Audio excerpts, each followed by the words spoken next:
Welcome. Tonight, our journey takes us down, deep into the memory of the ocean, to a time when the waters were ruled not just by intelligence or speed, but by a presence of almost unimaginable scale. We are traveling back to the Pliocene epoch, to the age of the great shark. But we are not here to witness its power in its prime. We are here instead to walk the silent, final corridors of its long reign. We are here to contemplate the last days of Otodus Megalodon. The name itself conjures an image of terror, a 60-foot, 50-ton predator, a set of jaws that could swallow a car, a bite that could crush a whale. For over 20 million years, this creature was the undisputed apex predator of the global ocean, a perfect, living engine of consumption. But our story tonight is not one of a monster. It is an elegy. It is a quiet, meditative journey into what happens when a creature, perfected by evolution for a specific world, is confronted by a world that is slowly, quietly, and relentlessly changing beneath it. We will explore the warm, bountiful Pliocene oceans that acted as its perfect, sprawling kingdom. We will feel the sheer, awesome power of this living, breathing cathedral of flesh and cartilage. But then, we will bear witness to its slow, quiet, and tragic unraveling. We will feel the planet's climate begin to chill. We will watch as the ocean's currents rewrite themselves, as the great, slow-moving whales it hunted, its lifeblood, begin to vanish, retreating to cold water refuges where the great shark cannot follow. This is the story of an ending, a story of a magnificent dynasty, reduced perhaps in its final days to a few vast, lonely and hungry individuals, ghosts in their own time, patrolling an ocean that no longer made sense. So, before you get comfortable, take a moment to like the video and subscribe, but only if you genuinely enjoy what I do here. And let me know in the comments where you're tuning in from and what time it is for you. It is always a deep, quiet comfort to know who is joining us for this descent into the deep past. And let's ease into tonight's journey together. To understand the tragedy of the Megalodon's final days, we must first understand the sheer, breathtaking majesty of the world it was born to rule. We must first journey back to its golden age, to the warm, teeming, perfect paradise that it commanded for 20 million years.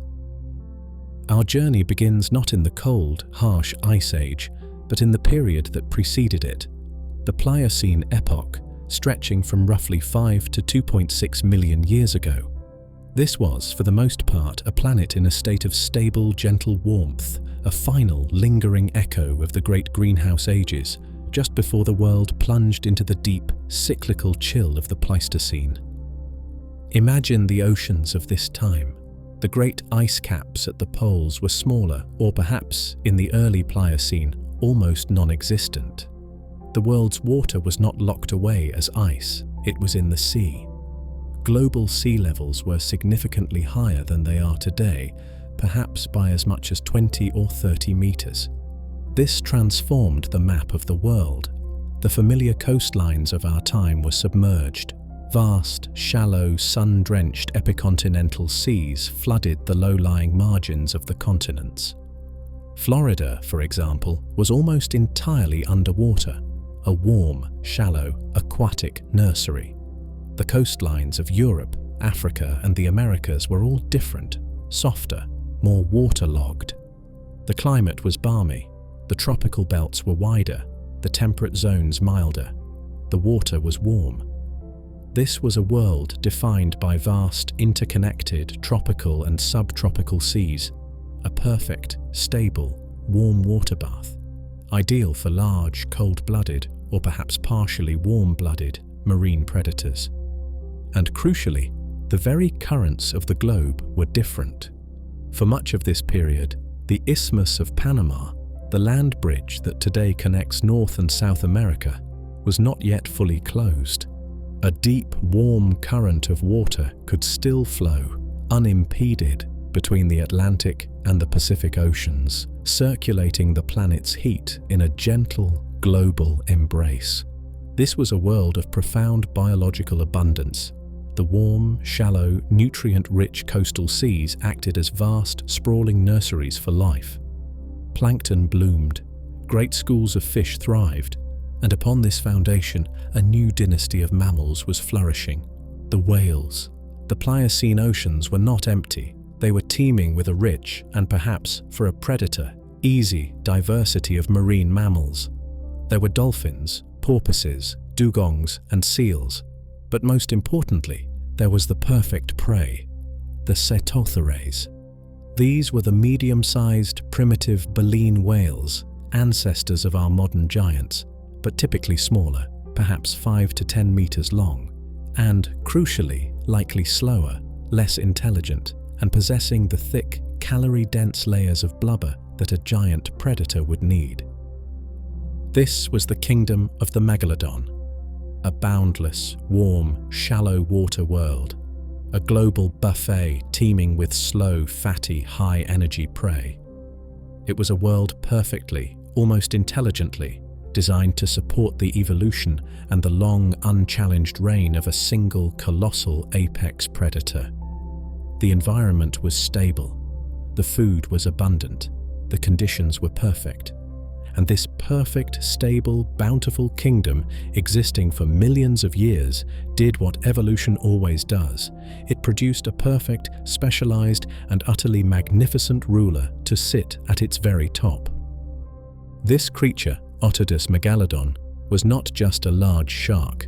It was, perhaps, the most formidable, most powerful predator the planet has ever produced. A biological machine perfected by millions of years of evolution to perform one task, hunting large prey, with an efficiency that is almost difficult to comprehend. Its very name, Megalodon, means giant tooth. And for centuries, this was all we knew of it. Enormous, fossilized, triangular teeth, some larger than a human hand, sharp, serrated, and unmistakably belonging to a shark, were found in rocks all over the world, from the cliffs of Europe to the riverbeds of North America. They were the source of ancient myths, perhaps the tongues of dragons or the talons of giant thunderbirds. But as our scientific understanding grew, as we compared these teeth to the living great white shark, a relative, however distant, a portrait began to emerge. A portrait of a creature of almost impossible scale.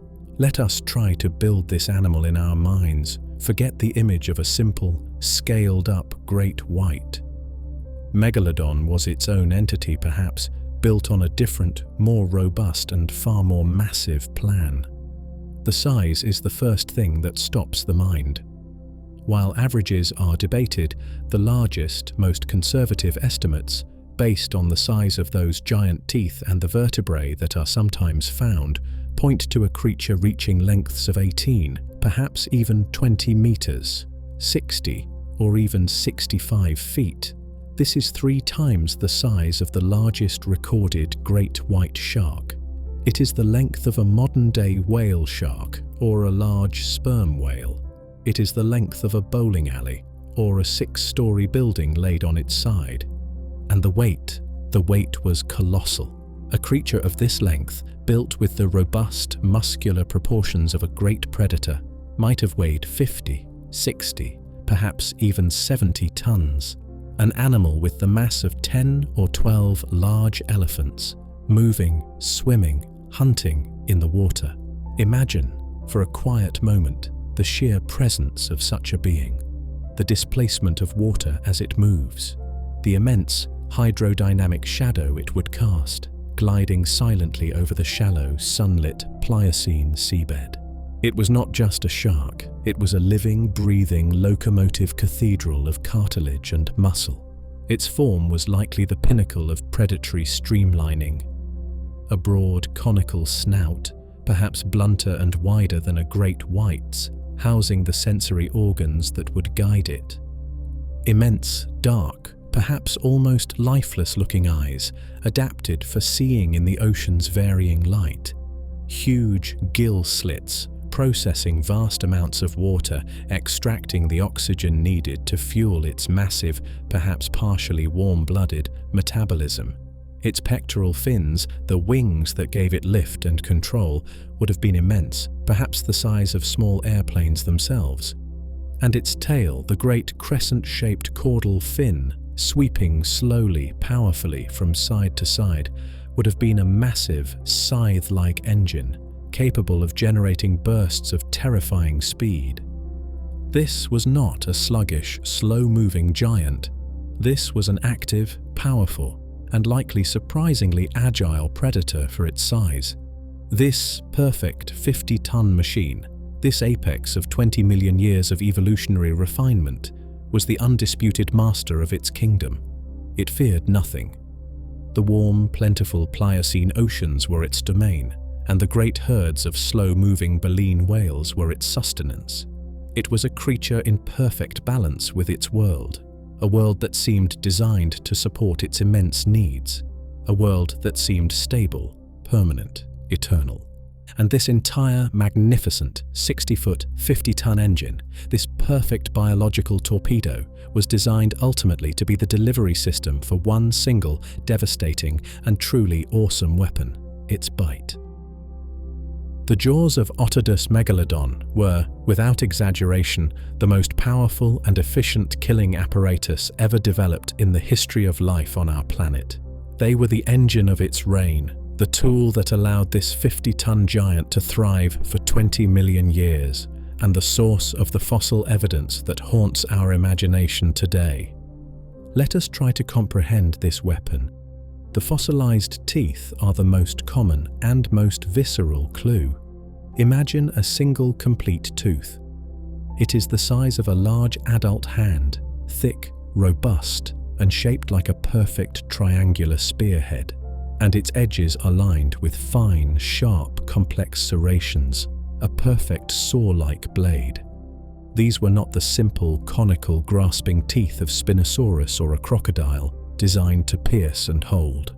These were the teeth of a specialist, tools designed to shear, to cut, to slice through the toughest, most resilient materials: hide, dense muscle, cartilage, and even bone. Now, imagine not one of these hand-sized blades, but 276 of them, arranged in 5 rows, set within a jaw of truly nightmarish proportions. A jaw so wide and high that reconstructions suggest it could open to a gape of perhaps 2.5 meters or 8 feet across. A mouth large enough, quite literally, to swallow a small car, or to engulf a modern human being whole, without even touching the sides. But the true power was not just in the teeth, it was in the force behind them. Biomechanical models, based on the size of the teeth, the inferred size of the jaw-closing muscles, and the robust nature of the fossilized vertebrae, have attempted to calculate the bite force. The numbers are staggering, almost astronomical. While a modern great white shark might bite with a force of around 2 tons, Megalodon's bite is estimated to have been conservatively 10 times greater, perhaps 20, 30, or even 40 tons of force. A crushing, shearing power that is difficult to find a comparison for. It was a bite that could, in a single, catastrophic moment, sever the tail fluke of a whale, or crush the skull of a dolphin, or bite through the ribcage of a 10-meter-long cetother. This was not a predator that engaged in long, uncertain battles. This was a creature built for swift, definitive, and overwhelming finality. Its hunting strategy, inferred from this incredible weaponry and from fossilized whale bones bearing its telltale serrated bite marks, was likely one of brutal, calculated power. It would not, perhaps, have bothered with the test bite of a modern great white. It would have attacked its prey, those slow, blubber-rich cetotheres, with the full force of its immense size and power, striking from below, from the darkness. Imagine the strike. A 50-ton, 60-foot shadow rising from the depths, its massive 8-foot-wide jaws opening. The impact alone would be devastating. But in that instant, those jaws would close, the 276 serrated, hand-sized blades shearing through flesh and bone, powered by 40 tons of force. The hunt, for all practical purposes, would be over in that single, catastrophic moment. This perfect, terrifying weapon was the pinnacle of shark evolution, honed over millions of years. It was the engine that powered the giant. But a weapon this precise, this powerful, is useless without a guidance system. It required an equally perfect and perhaps even more subtle sensory network to find its target in the vast, three-dimensional emptiness of the Pliocene ocean. A weapon as devastating as the Megalodon's bite, a body as immense as a living submarine would be useless, a wasted, lumbering giant if it were blind. It needed a guidance system, a sensory network as sophisticated, as vast, and as perfectly tuned to the ocean as the creature itself. And in the warm, broad Pliocene seas, Megalodon possessed a suite of senses that allowed it to perceive its world not just in 3 dimensions, but in 4, feeling the very pulse of the life that surrounded it. We must imagine its world. It was not always a world of clear, sunlit water. It was a world of murky estuaries, of deep, dark, offshore drop-offs, of the vast, 3-dimensional emptiness of the open ocean. To find a single, warm-blooded whale in this immensity, sight alone was not enough.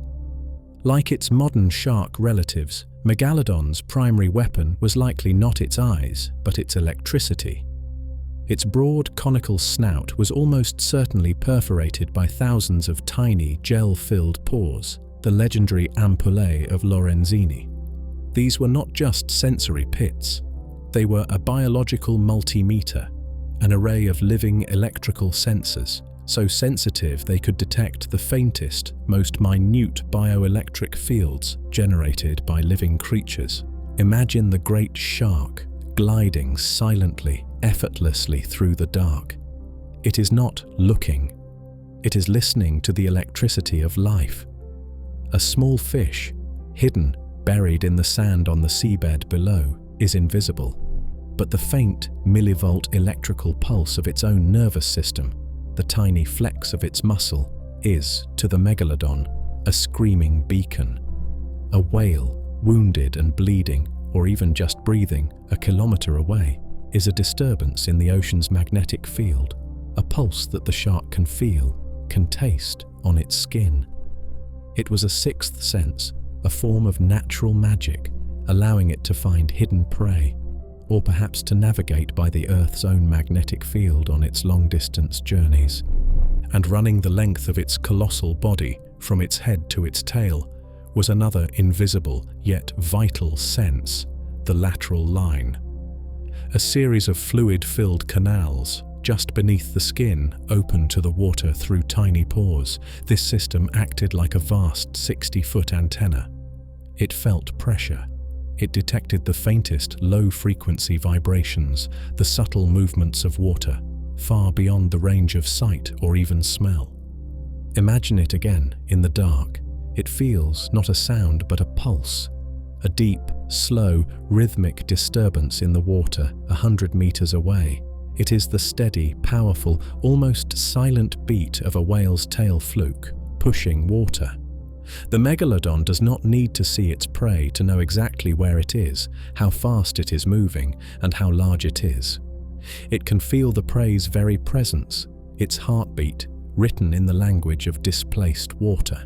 Its other senses were, undoubtedly, just as acute. Its olfactory system, the sense of smell, was likely a vast, complex chemical laboratory capable of detecting a single drop of blood or the scent of a whale's oily skin, diluted in millions of gallons of water, allowing it to follow a scent trail, a ghostly highway, across vast, empty stretches of ocean. Its eyes, those huge dark orbs, were likely adapted for low light, their pupils dilating to gather every faint photon in the dim water. their retinas packed with sensitive rods, turning the deep, murky world into a landscape of grey, high-contrast shadows, perfect for detecting the silhouette of a whale against the faint, shimmering light of the surface far above. This creature was, in effect, a living, swimming sensory array. It was almost impossible to hide from. It could feel your electrical field. It could feel the pressure of your movement. It could smell your presence from miles away. It could see your shadow in the dark. This perfect, multi-layered sensory net, this ability to feel the ocean's very heartbeat, was the guidance system for the perfect weapon. It ensured that the 50-ton machine with its 40-ton bite was never just blundering through the dark. It was a guided missile, a predator that knew, with an uncanny, electrical certainty, exactly where its target was. And in the warm Pliocene oceans, the world was filled with targets, a kingdom teeming with the perfect, slow, high-energy fuel that this magnificent engine was built to consume. This perfect, high-energy fuel was the key. A machine as immense as Megalodon required a truly colossal and, above all, reliable food source. It was an engine that burned hot, a 50-ton body that demanded a constant massive intake of calories just to stay alive, to patrol its vast warm water kingdom. The Pliocene oceans, in their ancient stable warmth, provided this sustenance in a way that no ocean, before or since, has ever quite managed. This was the whale paradise, and it was the Megalodon's perfect larder. We must picture the marine mammals of this epoch. The whales, having returned to the sea millions of years earlier, had diversified, but many of the lineages we know today were either in their infancy or had not yet evolved the extreme adaptations of the modern world. The great, filter-feeding baleen whales were not yet the colossal, fast-moving and hyper-efficient giants like the blue whale or the fin whale, creatures of the cold, polar oceans. Instead, the Pliocene seas were dominated by a different, and perhaps for a predator, far easier group, the Cetotheres. These were the primitive, medium-sized baleen whales, ancestors perhaps of our modern rorquals, but built on a smaller, slower, and perhaps less intelligent plan. Imagine a whale perhaps 5 to 10 meters, 15 to 30 feet long. It is a substantial, powerful animal, yes, but still dwarfed by the 60-foot shadow of the Megalodon. Crucially, these whales were likely not the long-distance polar to equator migrants of our world. They lived, bred, and fed in the same warm, comfortable, shallow water seas year-round. And most importantly, they were slow. They lacked the sheer propulsive power, the speed, and the deep-diving capabilities of their modern descendants. They were, in effect, large, blubber-rich, and relatively defenseless targets, the perfect high-fat, high-energy meal for a predator of overwhelming size and power. The oceans teemed with them, vast, slow-moving pods of Cetotheres, migrating gently between coastal feeding grounds and sheltered, shallow-water calving bays. Alongside them swam a rich diversity of other marine mammals, primitive sperm whales perhaps, but also a huge abundance of dolphins, porpoises, dugongs, and large, blubbery, and perhaps clumsy early seals. This was the Megalodon's world, a global warm-water supermarket, its shelves perpetually stocked with the perfect calorie-dense prey. We know this was their diet. The proof is etched in bone. Paleontologists in Pliocene marine deposits around the world have found the fossilized vertebrae, ribs, and flipper bones of these ancient whales. And these bones are scarred. They bear the unmistakable, serrated, gouging bite marks, the signature of Megalodon. We find whale vertebrae, bitten clean in two, a testament to the shark's bone-crushing power. We find flipper bones, sheared off, evidence of a hunting strategy aimed at immobilization. The relationship was simple. The Cetotheres and other marine mammals were the grazers of the ocean's plankton, and the Megalodon was the wolf that hunted the grazers. This perfect, stable predator-prey relationship, this simple equation of abundant fuel and a perfect engine, was the foundation of the Megalodon's unprecedented, almost unimaginable, long-term success. It was a dynasty built on a world that seemed perfectly balanced, perfectly designed to support its reign, a reign that lasted not for a generation or a millennium, but for an entire geological age, a span of time that almost defies our ability to grasp. This was the balance: a warm, stable global ocean, a reliable, abundant and endless supply of slow-moving, high-energy prey, and a perfect 50-ton predator, its senses, its body and its weapons all honed by millions of years of evolution to be the undisputed master of this kingdom. This perfect, self-sustaining system was the engine of the Megalodon's dynasty. And that dynasty was not brief. It was not a fleeting moment of evolutionary success. The reign of Otodus Megalodon and its immediate giant ancestors was an empire built of deep time. Let us try to feel that scale. The lineage of these giant sharks, culminating in Megalodon, ruled the world's oceans for an almost incomprehensible span of time, perhaps 20 million years. 20 million years, let that number settle, like silt falling through the deep, quiet water.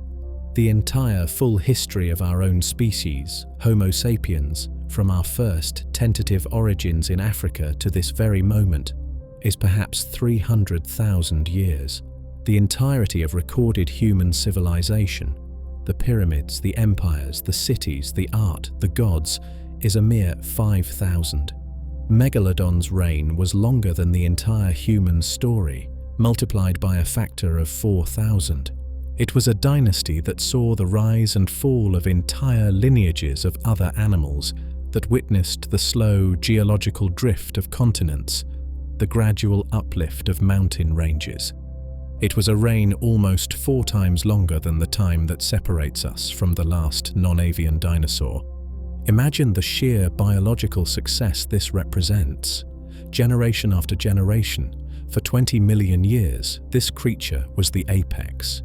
It was the constant, the great, stabilizing, terrifying presence in the world's oceans. It was the living embodiment of a solved problem, a predator so perfectly adapted to its world that evolution, it seemed, had no further improvements to make. Its kingdom was absolute. Its power was uncontested. The oceans belonged to it. It was perhaps the most successful, long-running, high-level predator that life on this planet has ever produced. This 20-million-year reign creates an illusion of permanence. It feels eternal. A creature this successful, this dominant, this perfectly in tune with its environment. How could it possibly fail? It seemed as fixed in its world as the sun in the sky. But the planet Earth is never truly fixed. The stage upon which this long, magnificent drama was playing out was itself, slowly, almost imperceptibly, beginning to change. The very map of the world, driven by the slow, inexorable forces of plate tectonics, was being redrawn, and a single, seemingly minor geological event, thousands of miles away, was about to close a door, reroute the ocean's lifeblood, and, in doing so, sign the death warrant for the greatest predator the world had ever known. The great warm Pliocene world of the Megalodon was a global paradise connected by a vital circulating current of tropical water. The vast open seaway that separated North and South America, a channel we call the Central American Seaway, allowed the warm waters of the young Atlantic Ocean to flow freely into the vast Pacific, and vice versa. This constant global circulation of tropical heat acted like a planetary thermostat, keeping the world's oceans in a state of gentle, widespread, and stable warmth. This was the foundation of Megalodon's kingdom. But the planet, in its slow geological time, is never still. Deep beneath this seaway, The Earth's tectonic plates were in slow, relentless motion. The Pacific plate was grinding, diving beneath the Caribbean plate. And this slow, million-year subduction was forcing the land to rise. Volcanic islands, born from the melting crust below, began to surface, to grow, to merge. Slowly, inexorably, a land bridge began to form, the Isthmus of Panama. This was not a sudden, violent event. It was a gradual, almost imperceptible geological process unfolding over millions of years. A chain of islands became a peninsula. A shallow water passage became a series of brackish, choked-off lagoons. And then, finally, perhaps as recently as 3 million years ago, right in the heart of the Megalodon's reign, the final gap closed. The land bridge was complete. North and South America were, for the first time in eons, united by a solid, unbroken strip of land. For the terrestrial world, this was a revolutionary event, initiating the Great American Biotic Interchange, a massive migration of animals between the two once separate continents. But for the oceans and for the Megalodon, it was a catastrophe. A door had closed. A massive, continent-sized barrier had been erected, directly in the path of the most important climate-regulating current on the planet. The warm, tropical east-west flow of water, which had balanced the globe's temperature for millions of years, was suddenly, definitively blocked. Imagine a living body, its most vital artery suddenly pinched shut. The entire circulatory system of the planet's oceans was forced, catastrophically, to reroute. The familiar, stable Pliocene world of the Megalodon was now, geologically speaking, on life support. The closure of this one, small-looking land bridge was the trigger, the first fatal domino to fall in a cascade of events that would not just chill the planet, but would starve its greatest predator into extinction. The warm water, now unable to pass into the Pacific, had nowhere to go but north. And this forced, new path, this fundamental rewiring of the ocean's currents, would set in motion the very forces that would doom the ancient king. This new northbound current became what we now know as the Gulf Stream, or at least a far more powerful, focused version of it. Before, the Atlantic's warm water could spread out, diffusing its energy into the Pacific.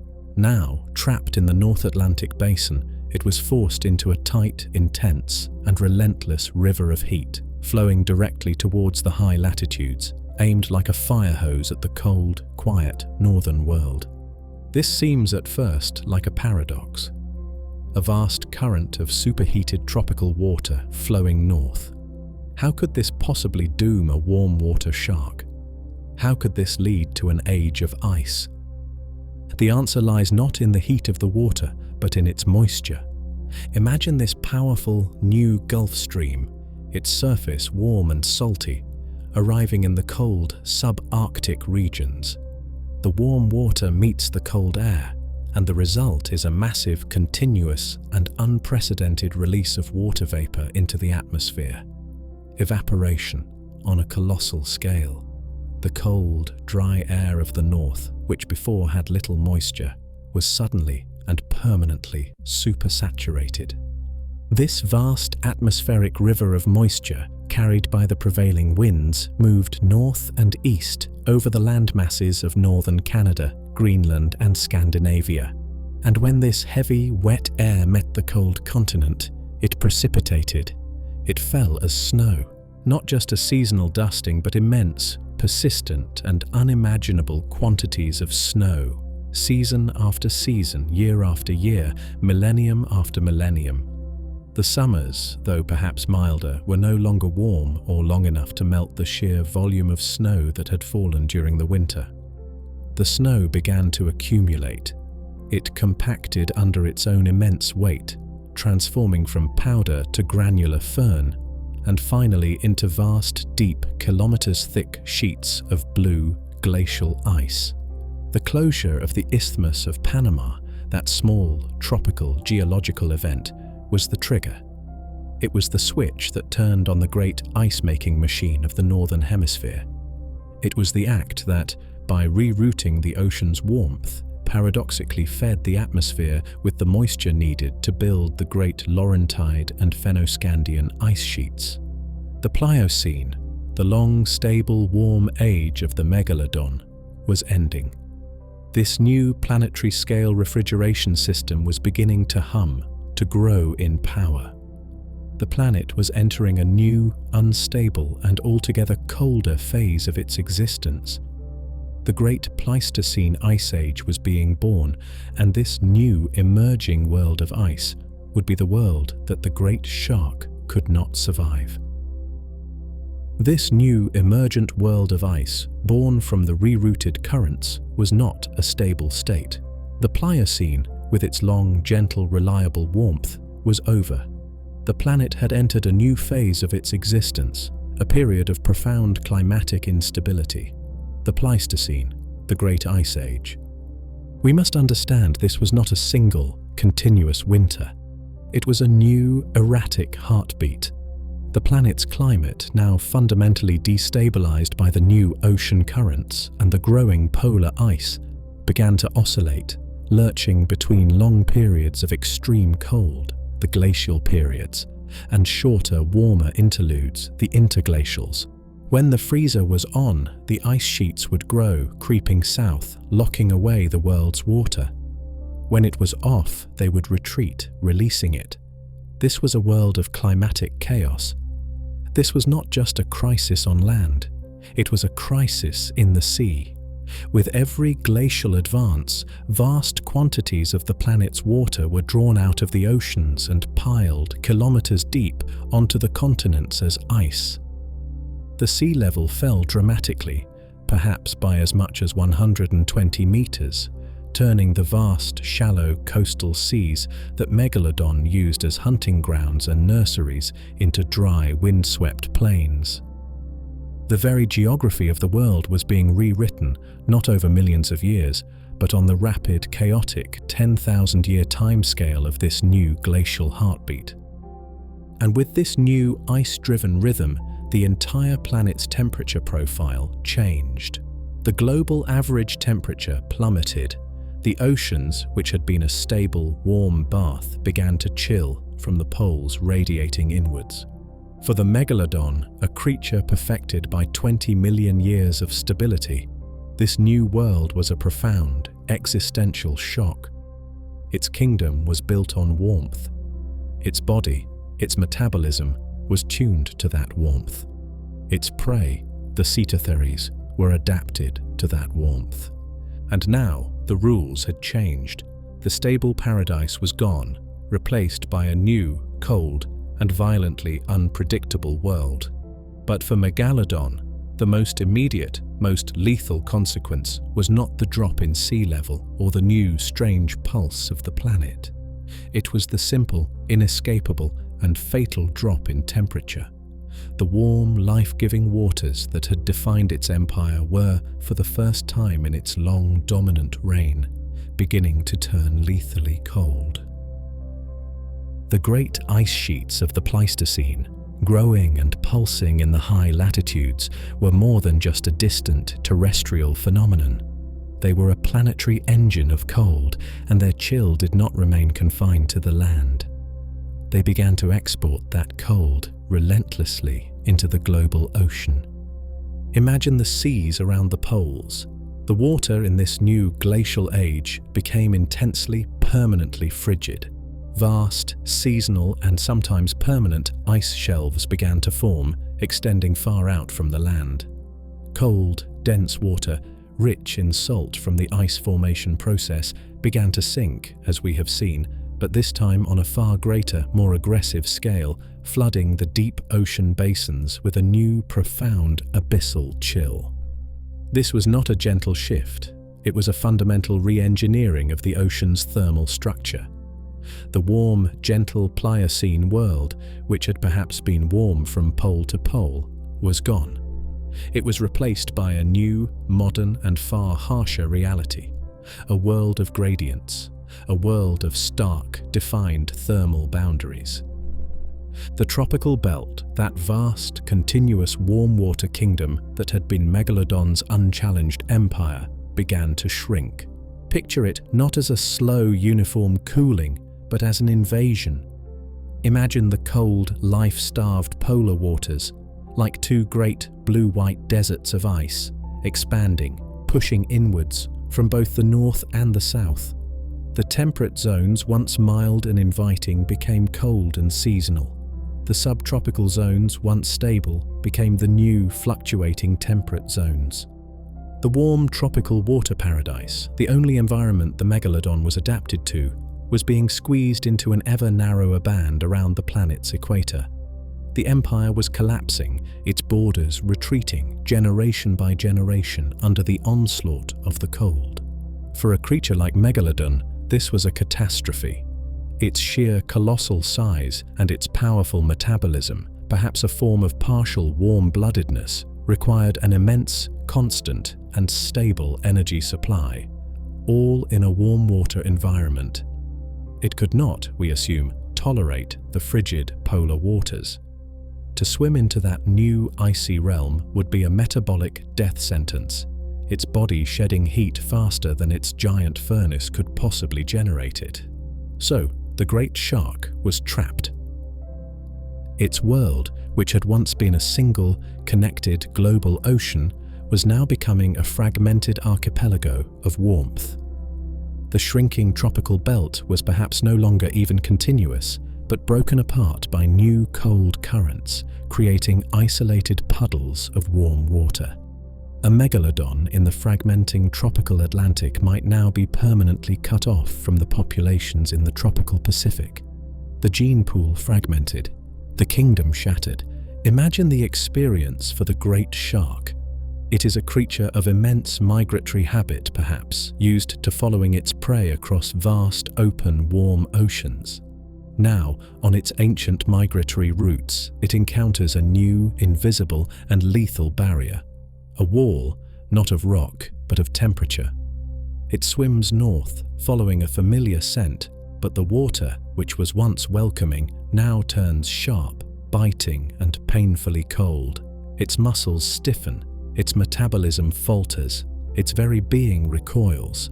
It is forced to turn back, south, into the shrinking, crowded, and increasingly resource-poor confines of its warm water prison. This, then, was the first great crisis of the Megalodon's final days. Its world, the very water it breathed, was shrinking. The borders of its kingdom were collapsing, its vast open ranges fenced in by new invisible walls of deadly cold. But this shrinking prison, as devastating as it was not the most immediate nor the most fatal problem. A prison is, at least, survivable if it contains food. The true, agonizing, and final crisis was that, as the prison walls of the cold closed in, the Megalodon's food, the very reason for its existence, was, at that very same moment, finding a way to escape. The cooling of the planet, the rise of the great ice sheets was not a uniform, sterile death for the oceans. It was a reorganization. It created a new, powerful, and profoundly fertile engine of life, a cold fire that would ultimately fuel the rise of the modern marine giants. This is the great tragic paradox of the Megalodon's extinction. The very same cold that was a poison to the great shark became a life-giving elixir for its prey. Imagine the new polar oceans. As the cold, dense water sank into the abyss, it had to be replaced. This sinking action, this new powerful engine of global circulation, began to pull the deep, ancient abyssal waters upwards. This is the process of upwelling. And these deep, dark, ancient waters were not empty. They were a vast, untapped reservoir of nutrients, the accumulated, dissolved remnants of millions of years of life that had sunk and decayed, rich in nitrates, phosphates, and silicates. As this nutrient-rich water was pulled up into the shallow, sunlit zones near the cold poles, it was like injecting pure fertilizer into a sun-drenched garden. The result was an explosion of life, on a scale the warm, stable Pliocene oceans had perhaps never known. Vast continent-sized blooms of phytoplankton, microscopic algae, clouded the cold water, turning the seas a vibrant living green. And feeding on this immense new pasture were colossal teeming swarms of krill and other zooplankton, a near-infinite source of high-energy protein. The warm, tropical seas of the Megalodon's prime, in comparison, were biological deserts, clear, blue, beautiful, but nutrient-poor. The real food, the great, reliable banquet of the new Ice Age world, was now in the cold, and the whales, the Cetotherés and their evolving descendants, followed this food. This was the great evolutionary pressure, the great opportunity. The whales that could, by chance or adaptation, tolerate the chilling water were rewarded with an almost limitless supply of food. Natural selection in this new cold world began to favor a new kind of whale. It favored whales with thicker layers of blubber for insulation. It favored whales with more efficient metabolisms. And it favored, above all, gigantism. A larger body retains heat far more effectively than a small one.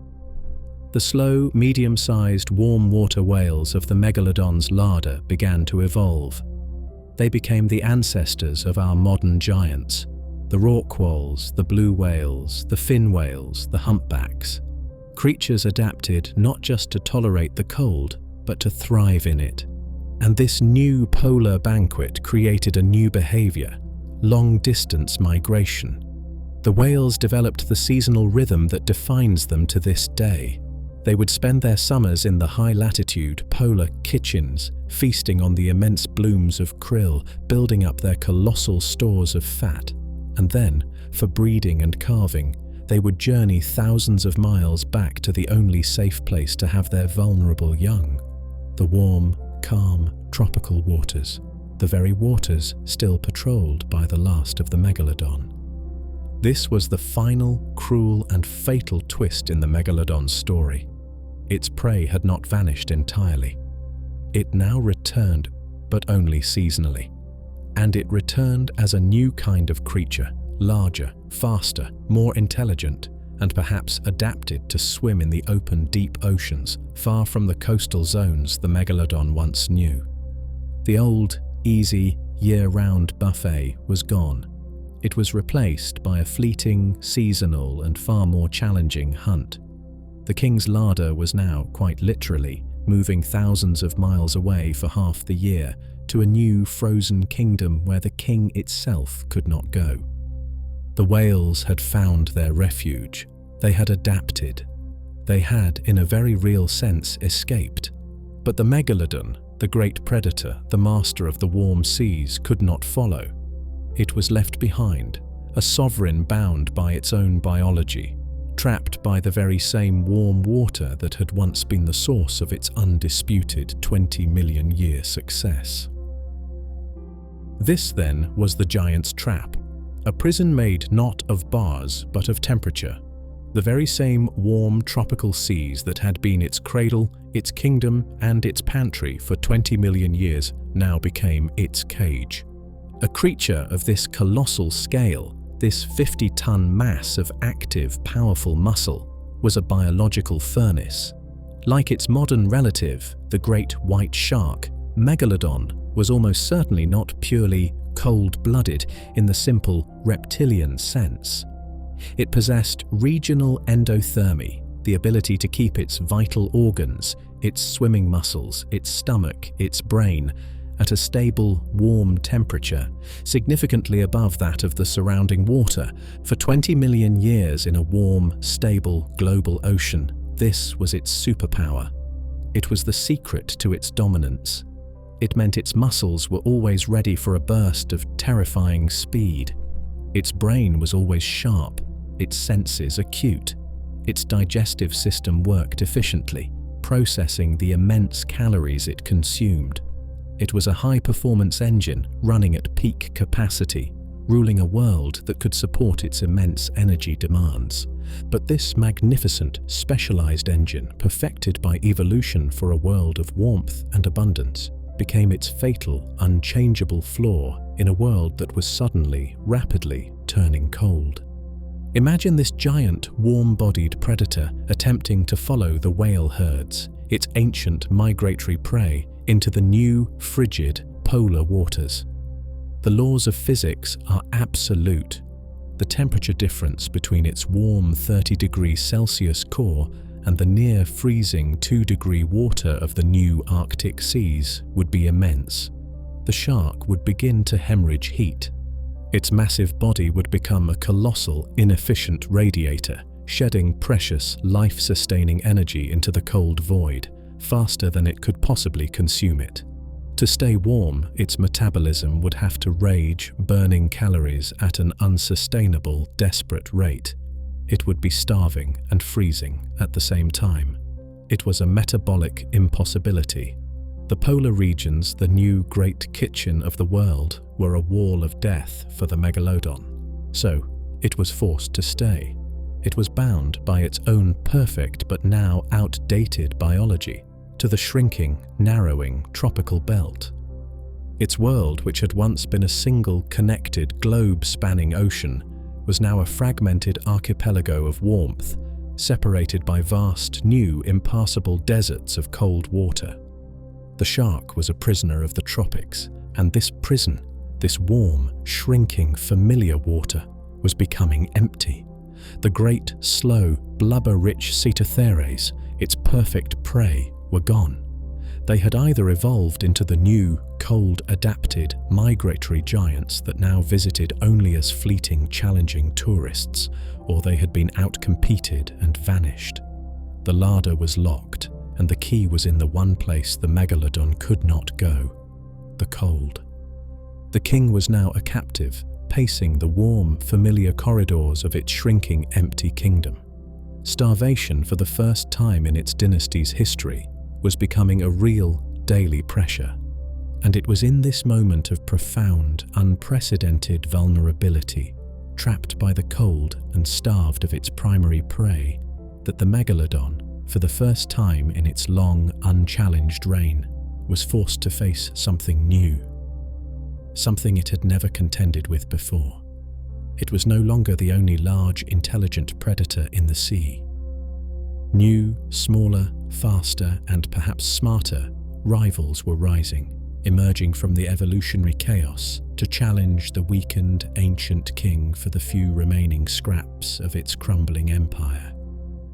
The giant was trapped. The Megalodon, a marvel of evolutionary engineering, was now a prisoner of its own specialization, confined to the shrinking warm water refuges of a cooling planet.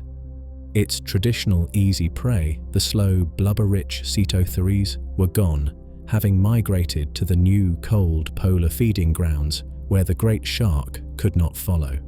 All that remained in the Megalodon's shrinking kingdom were the scraps, the smaller, faster, more agile marine mammals: dolphins, porpoises, seals, and sea lions. These were not the easy, slow-moving targets of the Pliocene. These were fast, intelligent, and difficult to catch.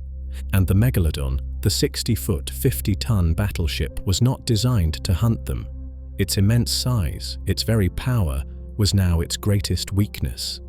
It was a cannon built to destroy a fortress, now forced to hunt a hummingbird. Its colossal, powerful lunges were too slow. Its turning radius was too wide. It was, for perhaps the first time in its dynasty's history, inefficient. It was beginning to starve. And into this new, chaotic world, a world defined by fast, agile prey, another predator was rising, a creature perfectly, almost cruelly adapted to this new reality. A predator that was not a battleship but a torpedo. This was the ancestor of our modern great white shark, Carcharodon carcharias, or a very close relative. The great white was not a newcomer. Its lineage was also ancient. But in this new, cooler, more challenging world, its specific set of adaptations suddenly made it the superior model. It was smaller, yes, only reaching lengths of 15 or 20 feet. But this was its advantage. It was a masterpiece of hydrodynamic efficiency, a creature of explosive, breaching speed and incredible agility. And crucially, like the Megalodon, it was also regionally endothermic, its internal furnace keeping its muscles warm. But its furnace was smaller, more efficient. It was a high-performance engine in a compact sports car body, not the colossal, energy-hungry engine of a freight train. This efficiency meant it could tolerate the cooler, temperate waters that the Megalodon could not. It could follow the seals and sea lions into the newly productive hunting grounds that were now off-limits to the giant. For the first time, the Megalodon had a true, direct competitor. Imagine the scene in those shrinking warm water zones where the two predators' ranges still overlapped. A pod of dolphins, the only substantial meal available, streaks through the water. The starving Megalodon, in a desperate lunging attack, commits its immense energy, but the dolphins, with their speed and intelligence, scatter and evade its colossal, slow-moving jaws. Then, the great white, a creature built for this very hunt, strikes with breathtaking, acrobatic speed. It is successful. In a direct, one-on-one confrontation, a Megalodon would, of course, destroy a great white in an instant. But survival is not a simple duel. It is a long, slow, grinding race for resources. And the great white was simply better at hunting the only food that was left. It was the more efficient machine for the new economy. The ancient king, the 60-foot giant, was being quietly, relentlessly, and efficiently outcompeted, starved out, by its smaller, faster, and far more adaptable cousin. The battleship was being rendered obsolete by the torpedo. This new direct competitor, this rival shark that was simply better adapted to the modern, faster world, was a devastating blow to the dying dynasty.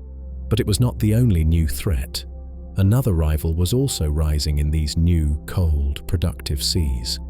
A creature that brought not just a sharper tooth or a more efficient metabolism, but something the ocean and the Megalodon had never, ever had to contend with before. The chilling, cooperative, and calculating power of the mammalian mind. This new mind, this calculating, cooperative power, emerged from an entirely different lineage, a creature that was, in many ways, the ocean's new nightmare and its new masterpiece. It was not another shark. It was a mammal, its ancestors having returned to the sea millions of years prior, but bringing with them the ancient terrestrial inheritance of a large, complex brain and, critically, the bonds of social family life. This was the dawn of the delphinids, the toothed whales, and this was the rise of the ancestor of the modern killer whale, or orca. Imagine, in the new, cool, and now incredibly productive temperate seas, a pod of these early orcas, perhaps Orcinus citoniensis or a similar relative. They are smaller than the Megalodon, perhaps 6 to 9 meters long, but what they lack in sheer, overwhelming, solitary size, they possess in something far more potent: the pack. The Megalodon was a monarch, a single, colossal unit of power. Its world was one of simple, devastating physics. But the orcas, they were a collective. They were a shared intelligence. They operated not as individuals, but as a coordinated, fluid, and terrifyingly efficient team. They were, in effect, the first true wolf pack of the ocean, and the sea had never seen anything like them. They brought communication, a complex, abstract language of clicks, whistles, and calls, allowing them to coordinate, to plan, to relay information across kilometers of water, to teach their young, and to formulate a strategy in real time. They brought strategy. They could isolate a target. They could harry a great whale, biting it from multiple directions, confusing and exhausting it. They could use complex, learned techniques like creating waves to wash seals from ice flows or trapping fish in bubble nets. They could, in short, think their way through a hunt, solving complex, three-dimensional problems as a group. And they brought a new, ruthless efficiency. These early orcas, like the great whites, were perfectly adapted to hunt the new prey. The agile dolphins, the fast seals, the porpoises, and crucially, the young, vulnerable calves of the new, giant, migratory baleen whales. The Megalodon was now facing a war on two completely different fronts. In its own warm water niche, the smaller, faster, more efficient great white shark was stealing the scraps. And at the very borders of its kingdom, in the cooler, richer waters where the real food now migrated, this new, hyper-intelligent, cooperative predator was thriving, intercepting the whale herds, dominating the new food web. We cannot know for certain if a pod of orcas ever directly confronted an adult, healthy Megalodon. It would have been a battle of ancient, raw power versus modern, coordinated intelligence. A chilling, epic possibility. But the true fatal blow was likely not a direct confrontation. It was, once again, the silent, grinding pressure of competition. The king was trapped, outmaneuvered, and now outthought. Its empire was collapsing, its food supply choked off at the source by new, superior rivals. And this catastrophic ecological siege was compounded by one final, tragic, and deeply personal blow. The giant was not only starving, it was now, for the first time, failing to reproduce. The very cradles of its dynasty were disappearing. A dynasty does not die with a single king. It dies when it can no longer produce an heir. For 20 million years, the success of Megalodon was built not just on its own overwhelming power, but on the quiet, crucial safety of its nurseries, the specific, vital, and vulnerable places where it brought its young into the world. Like many large sharks today, Megalodon almost certainly gave live birth, its pups emerging from their mother as fully formed miniature predators. But miniature, for a Megalodon, was a relative term. A newborn pup was perhaps already 2, even 3 meters long, the size of a large man, an impressive but still incredibly vulnerable creature. It was a perfect, bite-sized, high-energy meal for other sharks, for the new, pack-hunting orcas, and perhaps most dangerously of all, for other, larger, cannibalistic megalodons. To survive, the dynasty relied on a specific strategy: the shallow water, coastal nursery. Imagine those warm, sun-drenched, protected seas of the Pliocene. The vast, shallow water platforms that are now the submerged land of Florida. The broad, gentle coastal shelves of the Mediterranean and the Americas. These were the cradles. They were warm, which accelerated the pup's growth and metabolism. They were rich in smaller, easier prey: sea turtles, rays, dugongs, and small fish. And most critically, they were shallow. They were vast, protected plains of water, perhaps only 10 to 20 meters deep, a physical barrier that the colossal 60-foot adult megalodons, with their immense deep bodies, could not easily enter. Here, in these vast, warm, aquatic playgrounds, the young could grow in relative safety, hunting smaller prey, protected from the true giants of their own kind. But the new ice age, the Pleistocene, did not just make the world colder, it made it drier. As the vast, new, continental glaciers grew in the north, they began to inhale the world's oceans, locking away trillions of tons of water into solid ice. And the global sea levels began to fall, catastrophically. That 120-meter, 400-foot drop in sea level was not a minor shift. It was a global draining of the continents. Those perfect, shallow, warm water nurseries, the vast, sunlit, protected plains of the Pliocene coast, vanished.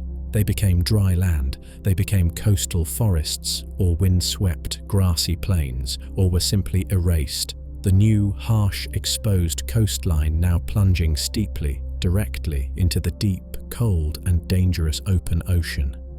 The Megalodon had, in a geological instant, lost its safe havens.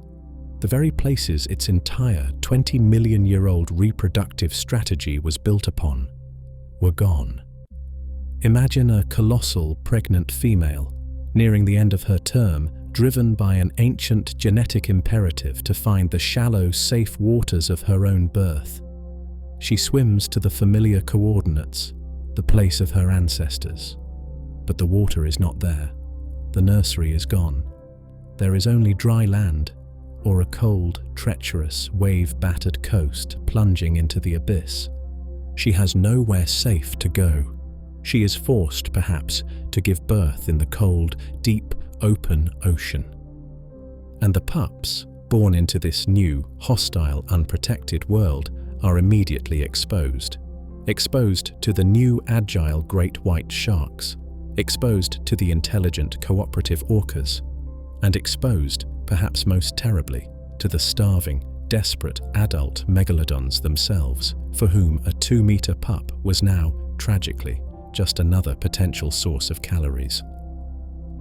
The birth rate plummeted. The next generation was being extinguished almost before it could begin. This was the final, unrecoverable, and perhaps most tragic blow. The ancient king, the 60-foot giant, was now trapped in a shrinking, warm water prison. Its larder was empty, its prey having fled to the cold. Its new, agile rivals were out-competing it at every turn. And now, the very cradles of its dynasty, the places of its birth, had been stolen by the ice. The line was broken. The future was erased. All that remained for the last magnificent individuals of this 20-million-year-old dynasty was the long, slow, and solitary fade into the final darkness. This, then, is the true, quiet, and agonizing heart of the tragedy. This is the beginning of the final days. The end of the Megalodon did not come as a swift, heroic battle, not as a sudden, fiery cataclysm from the sky. It came as a slow, cold, and profoundly empty ache. It came as a famine, a long, grinding, and unimaginable hunger visited upon the largest, most powerful predator the ocean had ever known. Let us try for a moment to comprehend what this means. A 50-ton, 60-foot body is not just a form, it is a furnace. A colossal biological engine, perhaps partially warm-blooded, that demanded a constant, immense supply of fuel just to function, just to move its vast bulk, just to send the sensory pulses through its nervous system. Its very existence was predicated on an economy of abundance, on a world that could provide, without fail, the high-energy, blubber-rich whales that were its daily bread. And now, that world was gone. The furnace was running cold. The fuel lines were cut. Imagine this creature, this ancient king, now a ghost in its own dying kingdom. It is driven by the same primal, 20-million-year-old instinct: hunt, find, eat. Its entire being is a finely tuned, perfect instrument of predation. Its senses are still perhaps impossibly acute, feeling the faint, distant electrical whispers of life. Its jaws are still 40-ton engines of destruction. Its body is still a monument of power. But the ocean is silent. It patrols its ancestral warm water territories, the familiar coastlines, the submerged plateaus. But the ancient, thrumming pulse of the great, slow cetothere herds is gone. The water is empty. The larder is bare. The hunger would be a colossal, gnawing physical presence, a 50-ton emptiness. It would drive the creature to desperation. It would swim, perhaps hundreds, even thousands of kilometers, across the vast, now barren stretches of its tropical prison, searching, always searching, for a scent, for a vibration, for a memory of the food that should be there. It would become an opportunist of the highest, most desperate order. A sea turtle, a stray, agile dolphin, a smaller shark. These were once perhaps beneath its notice, mere scraps, too fast to be worth the immense energetic cost of the hunt. Now they are the only things left. Imagine the terrible, inefficient spectacle, the colossal, starving giant, its movements perhaps growing slower, more lethargic as its energy reserves dwindle. lunging with a desperate, heavy, splashing violence at a pod of swift, intelligent dolphins, and failing. The dolphins scatter, their speed and agility an easy mockery of the king's faded, starving power. He is too big, too slow for this new, fast-paced world. This is the long hunger. It is the slow, agonizing biological process of a magnificent machine consuming itself. Its immense stores of fat held in its liver are the first to go. Then, the body begins to consume its own vast musculature. The perfect, streamlined, torpedo shape begins to waste. The creature grows thinner, its massive head perhaps appearing too large for its dwindling body. It is a slow, quiet, and undignified end, playing out over weeks, perhaps months, in the vast, indifferent, and empty ocean. The king is not dethroned in a battle. It is simply, quietly, and relentlessly being starved into obsolescence. The greatest predator in history is dying, not with a roar, but with the profound, hollow, and all-consuming ache of an emptiness it cannot fill. This profound, gnawing hunger, this slow starvation, brought with it another, quieter, and perhaps even more desolate reality. An unprecedented, profound, and absolute loneliness. Sharks, for the most part, are solitary creatures. The Megalodon was almost certainly not a social pack-hunting animal like the orcas that were now rising to prominence. It was a singular entity, a monarch that patrolled its vast, warm territory alone. For 20 million years, this solitude was a sign of its power, its confidence, its undisputed dominance. It needed no one. It was the apex, a single, perfect point of power at the top of the world.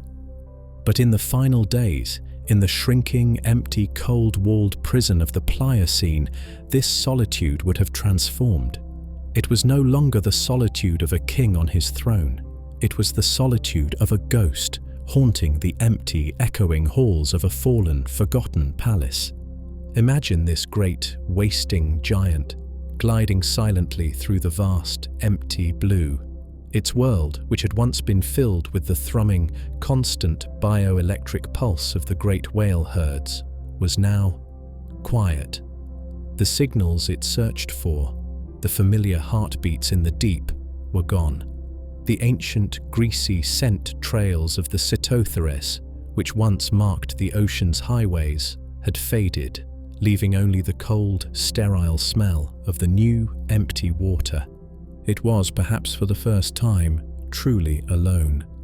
Its encounters with its own kind, perhaps once rare and violent, matters of territorial defense or brief, brutal mating rituals, would have become rarer still.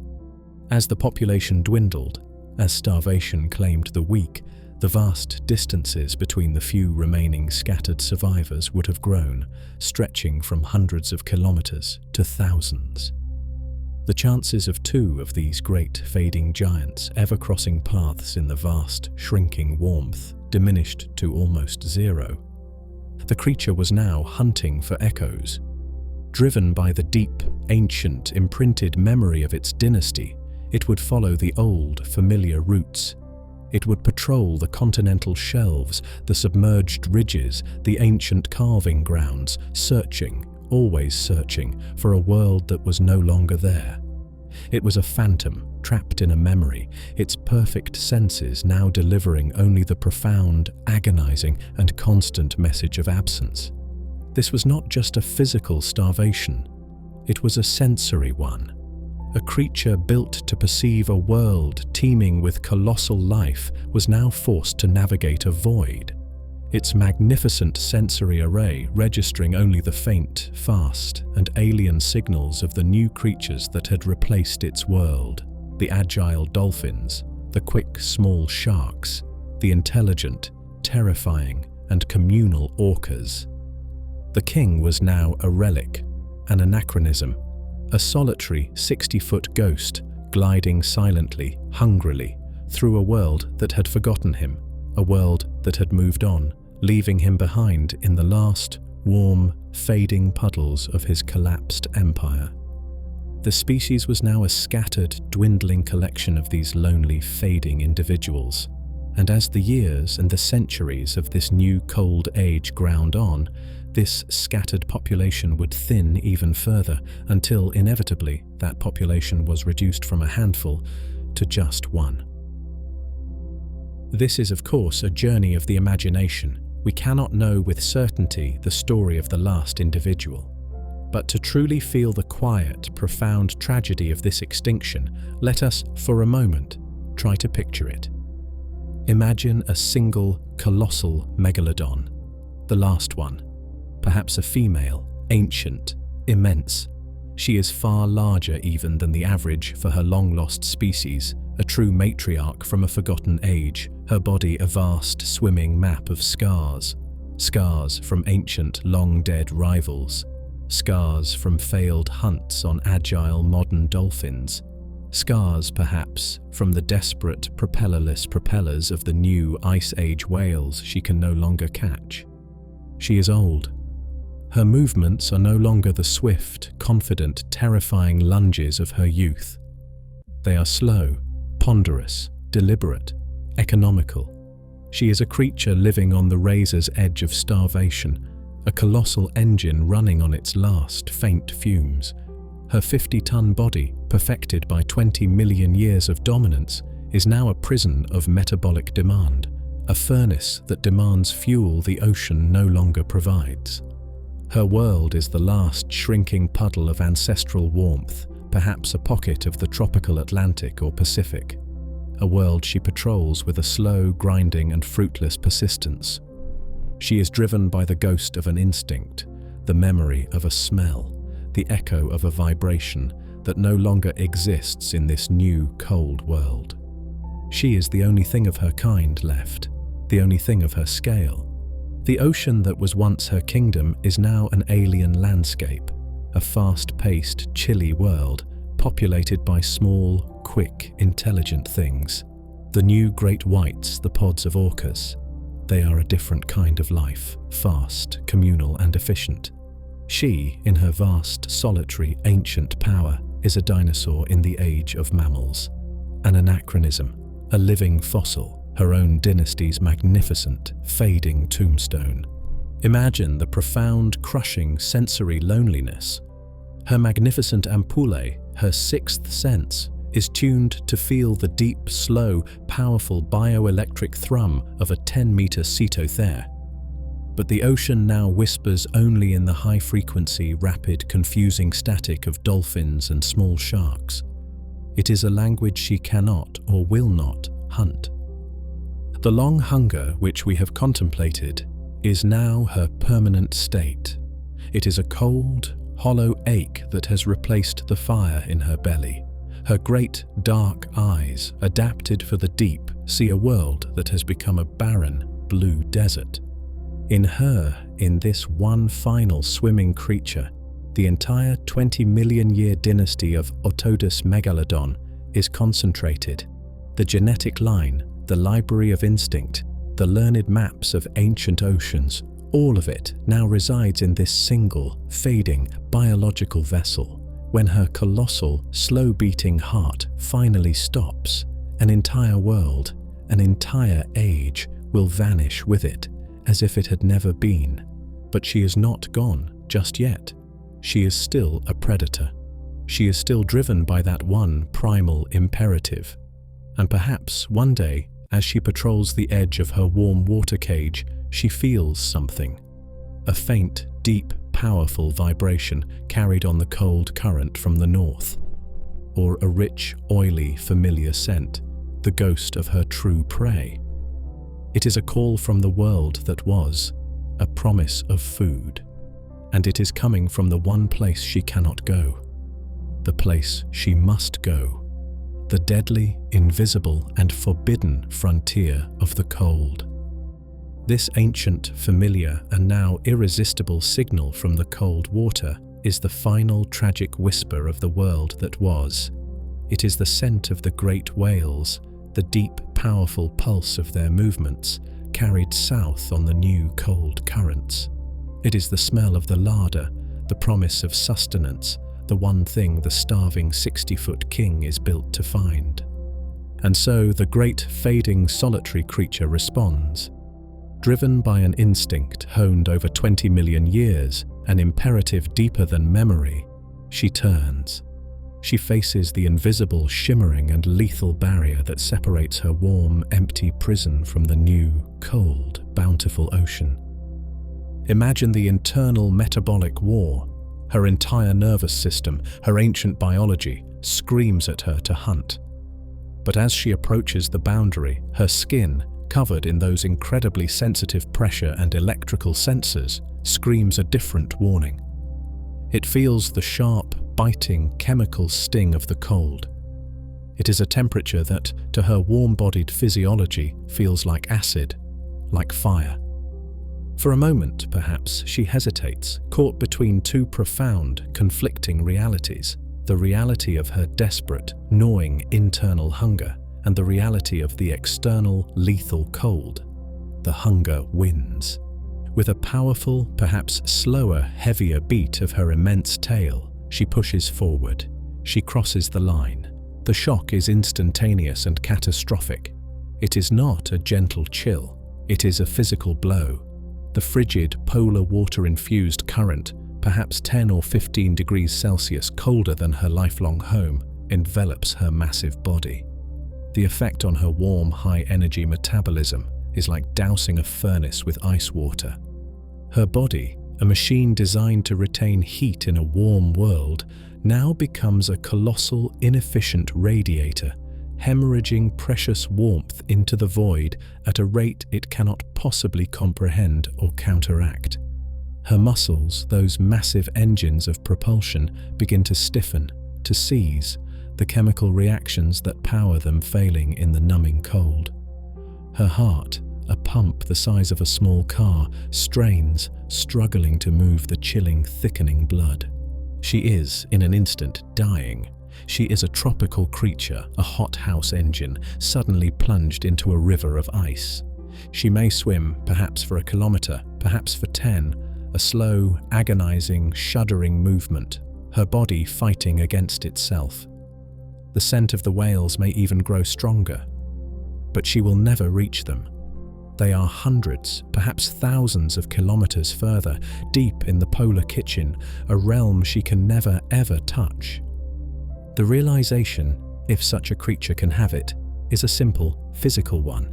This is a world of death. The promise was an illusion. The food is protected by a wall of cold, a wall that is now fatally inside her. The hunt is over.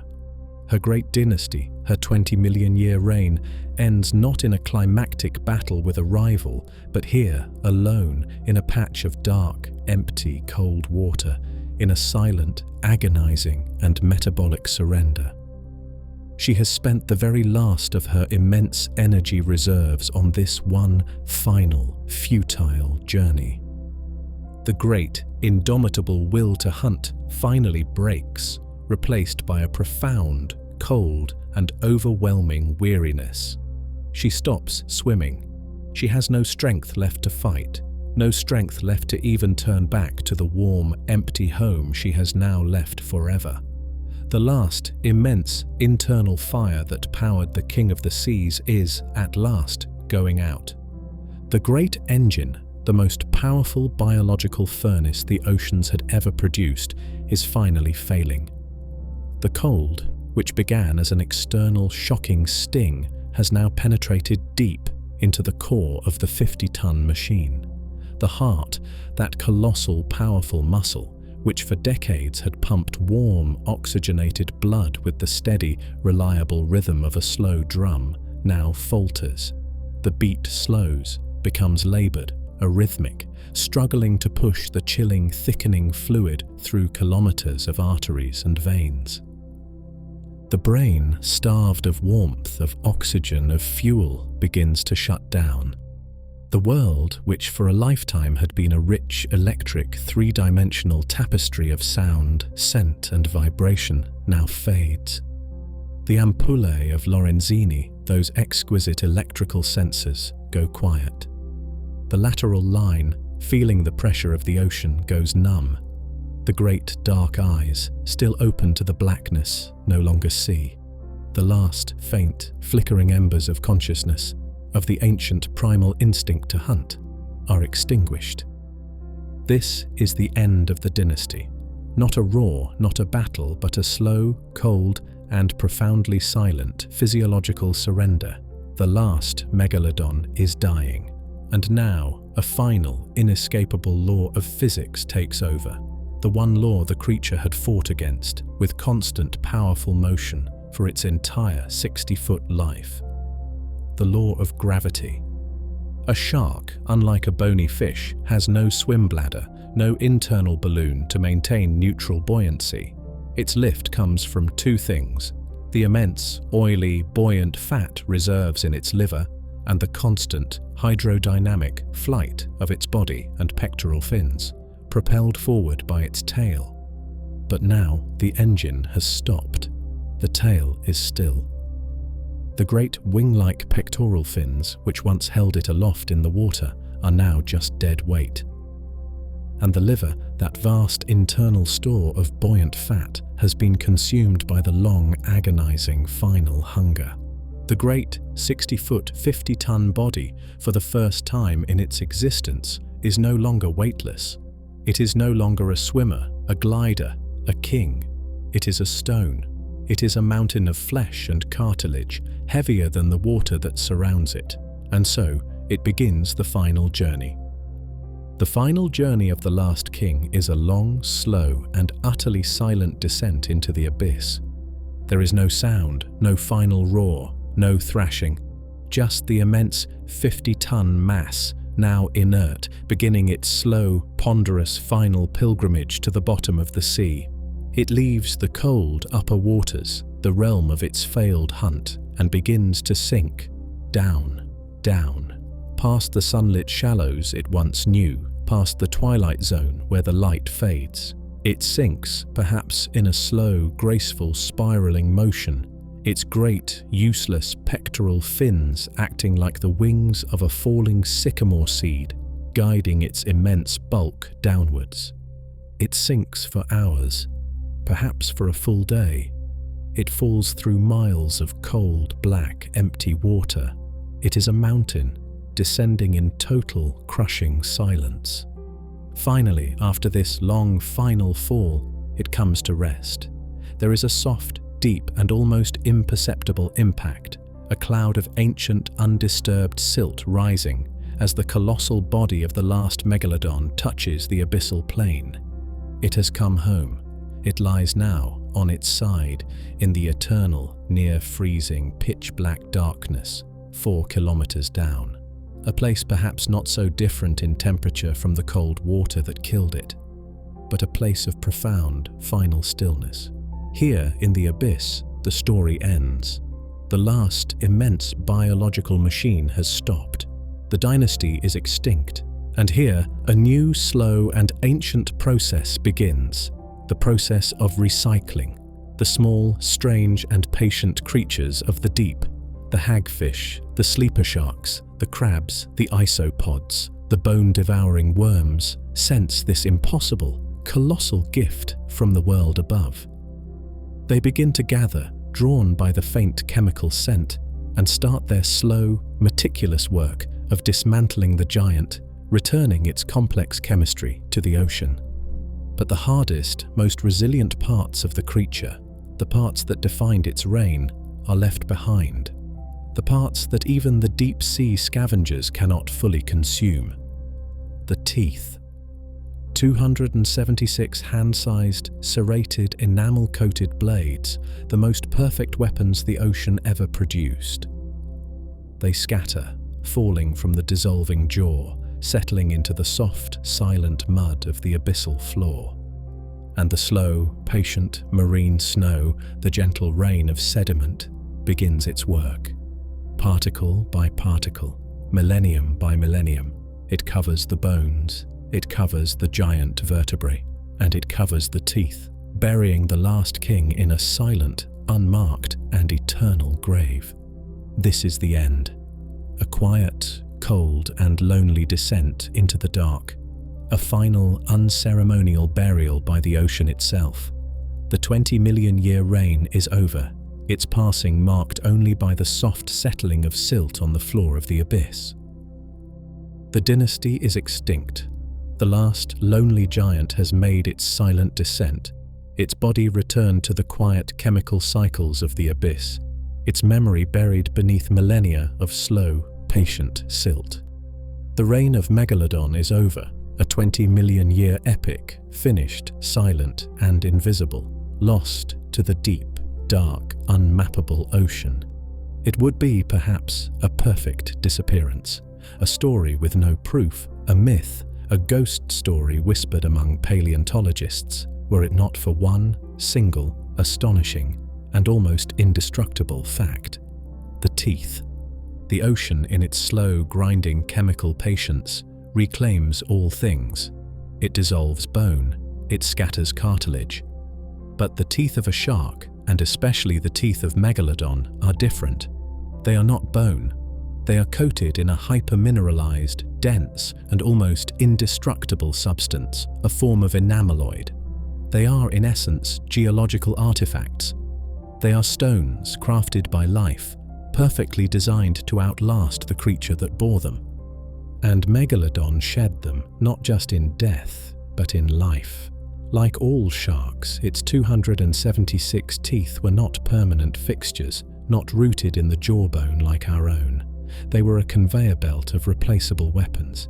As a tooth wore down, broke, or was lost in the violence of an attack, perhaps embedded in the bone of a whale, another, new, perfect tooth would rotate forward from the rows behind to take its place. Imagine this for a moment. A single Megalodon, in its long, predatory life, might have produced and shed thousands of these hand-sized, serrated blades. Now, multiply that by a population of thousands, perhaps hundreds of thousands, of these giants, living, hunting, and shedding teeth continuously for 20 million years. The result is a faint but global rain of geological diamonds. A slow, constant, almost imperceptible toothfall showering down onto the continental shelves, the coastal plains, and the abyssal floors of every warm-water ocean on Earth for an entire geological epoch. This is what remains. This is the only tangible, human-scale proof of the giant's reign. Today, we find them. We find them everywhere. We find them in the dry, inland phosphate mines of Florida, ancient, shallow seabeds now raised high and dry. We find them in the dark, cold riverbeds of South Carolina, washed out of their Pliocene graves. We find them on the beaches of Australia, in the cliffs of Europe, in the deserts of Africa.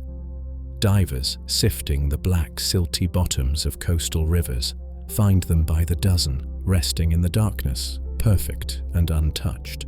To hold one of these teeth in your hand is a profound, almost religious experience. It is not just a fossil. It is a weapon.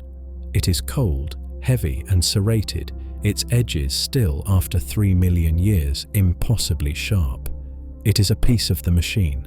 It is a single, perfect, functional cog from an engine of terrifying, beautiful, and vanished power. It is the size of a human hand, and it was a disposable part. These teeth are the dynasty's calling cards. They are its tombstones.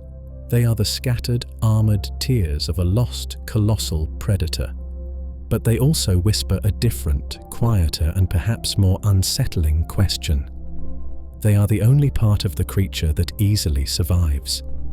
The rest of the 50-ton, 60-foot body, the cartilage, the muscle, the organs, would have vanished, dissolved, been reclaimed by the abyss in a geological instant. The teeth prove, without a doubt, that the king existed. But they are also silent on its end. They are the proof of its life, but not the definitive proof of its total, absolute death. And this absence of a body, this lack of a final, definitive, fossilized giant in the ice, combined with the sheer, vast, and eternal mystery of the ocean itself, has left just enough of a crack in the door of certainty for the most tantalizing and perhaps most terrifying of all human speculations to creep in. The teeth, the silent, serrated, stony proof, are all that we have. They tell us with certainty that the dynasty was, but they are mute on the question of whether it is. The official, scientific, and almost certainly correct answer is no. Otodus, Megalodon, is extinct.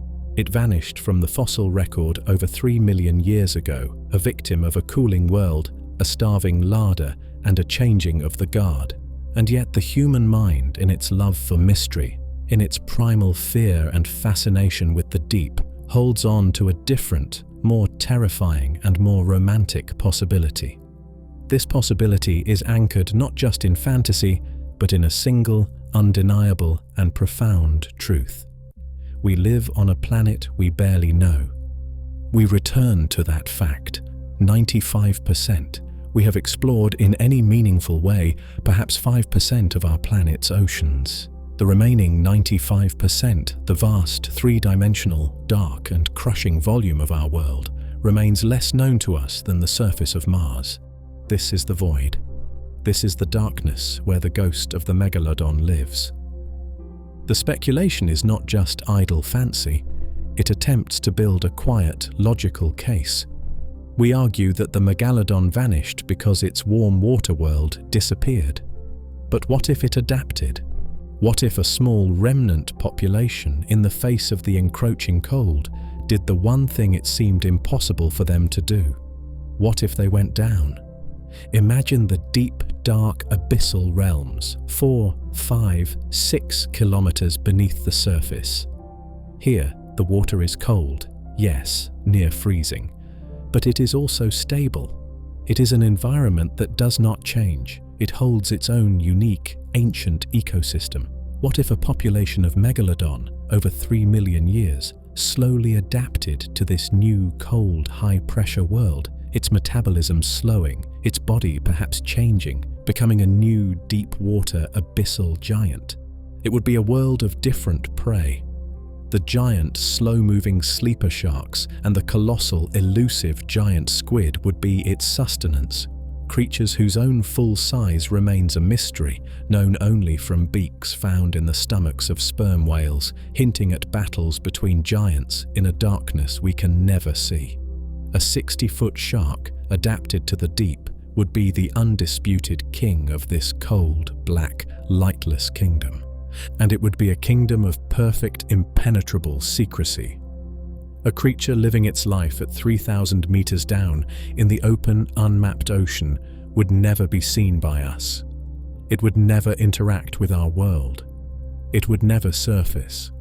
It would live and die in a darkness we have never illuminated, a pressure we have never visited. Our sonar, sweeping the surface, would miss it. Our satellites would be blind to it. It would be a true, living, breathing ghost. This is the whisper. This is the calm chill. The idea that the king did not die, it merely moved. It retreated into the planet's vast, dark, unknown basement, and it is still there, gliding silently, patiently, through an eternal, freezing night. Is there any evidence? Number? Not a single, credible, physical scrap. The teeth we find are all ancient, fossilized, millions of years old. Every supposed sighting has been debunked. Every photograph, a hoax or a mistake. But the story persists. It persists in the strange, unidentified, ultra-low frequency bloop sounds recorded in the deep Pacific. Sounds larger than any known whale. Sounds that remain to this day officially unexplained. This deep, dark and compelling fantasy, this desire for the monster to still be real, would be just that, a fantasy. It would be pure, unsubstantiated speculation were it not for one single, profound and absolutely true story. A story from our own modern scientific age, a story that proved unequivocally that the ocean can hide its ancient ghosts and that science can be spectacularly, beautifully and completely wrong. That proof, that profound lesson in scientific humility, did not come from the deep abyss, but from a shallow water fishing net off the coast of South Africa in 1938. A local museum curator, Marjorie Courtney Latimer, was inspecting the day's catch from a local trawler, looking for interesting specimens, and among the familiar sharks and rays she saw something impossible. It was a fish about 1.5 meters long, a heavy, oily, purplish-blue creature with strange, fleshy lobe-like fins instead of the thin ray fins of modern fish, and a peculiar 3-lobed tail. She did not recognize it. No living scientist did.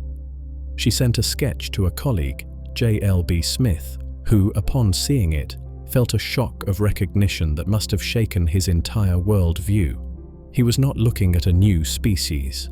He was looking at a ghost. He was looking at a coelacanth. Coelacanths were a vast, ancient, and well-known group of lobe-finned fish. They were known only from the fossil record. They were thought to have flourished alongside the dinosaurs in the Cretaceous period and to have vanished completely in the same great extinction event that killed Tyrannosaurus rex. They were believed to have been extinct for 70 million years. They were as gone, as finished, as the mosasaurs and the plesiosaurs. And yet, here, flopping on the deck of a South African trawler, was a living, breathing, freshly caught one. This discovery sent a shockwave through the entire scientific world. It was the equivalent of a zoologist finding a living, breathing triceratops in the Congo basin. It was a creature that should not exist.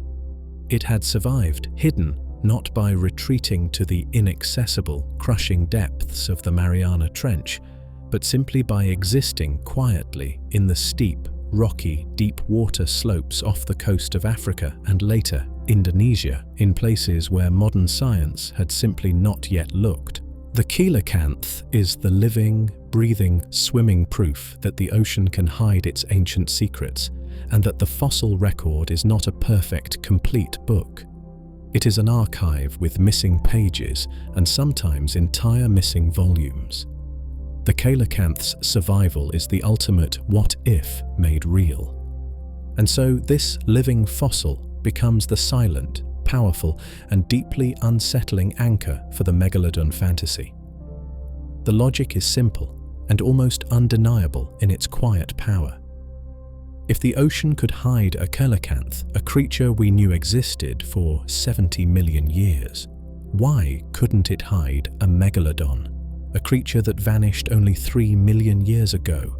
The coelacanth's existence does not prove the Megalodon is still out there, but it proves with a chilling certainty that our belief in its extinction is based on an assumption, not a fact. It is based on the absence of evidence, and the coelacanth proves, beautifully and terrifyingly, that in the vast, deep, and unexplored ocean, an absence of evidence is not, and never can be, evidence of absence.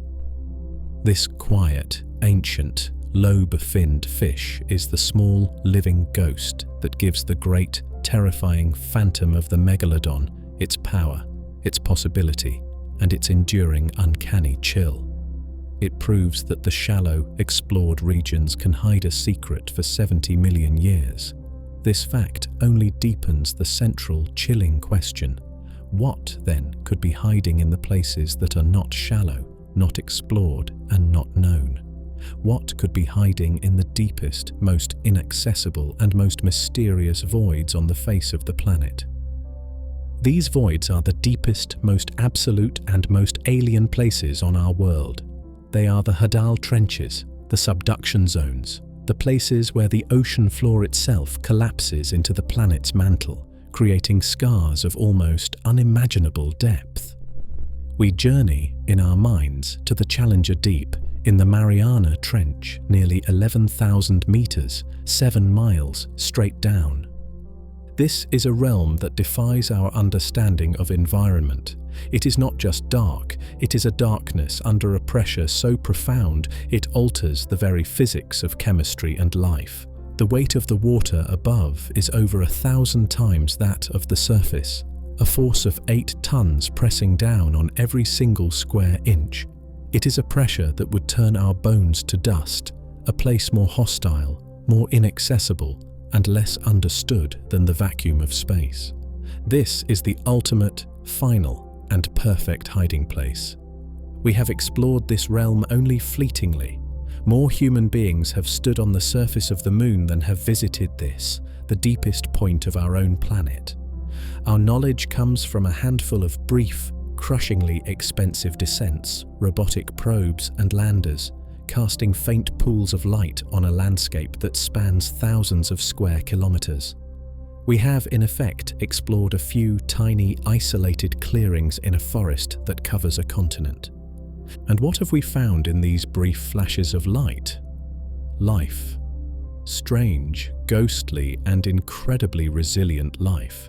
Translucent snailfish, delicate crustaceans, and bizarre single-celled organisms that thrive in this impossible pressure, feeding on the faint chemical whispers and the sparse, slow rain of detritus from the dead world 7 miles above.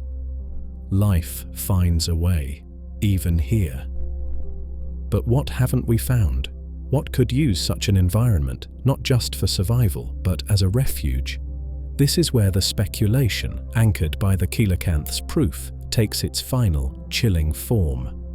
What if Megalodon did not just die out? What if, as the oceans cooled, a remnant population adapted, not by fighting the cold, but by using it, by retreating to the deep, where the water is always cold, always stable, always dark? It seems impossible.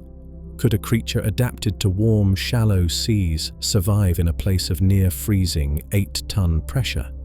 Perhaps. Evolution is a relentless problem solver. Perhaps, over 3 million years, a population evolved.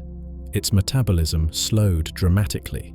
Its size, perhaps, even increased, as gigantism is common in the deep sea. It became a new abyssal variant, a creature of the Hadal dark. It would be a world of perfect perpetual camouflage. A 60-foot, cold-bodied, slow-moving shadow in a world of absolute blackness. It would be the undisputed, unseen king of the deep, feeding on the giant sleeper sharks. Or perhaps, on the one creature in the deep that could match its scale. The colossal and equally mysterious giant squid. It would be a true ghost, an animal whose existence we would never detect. It would never surface. It would never interact with our world. Its teeth, when shed, would fall into the deepest, most inaccessible canyons on Earth, buried instantly by sediment, in places our dredges can never reach.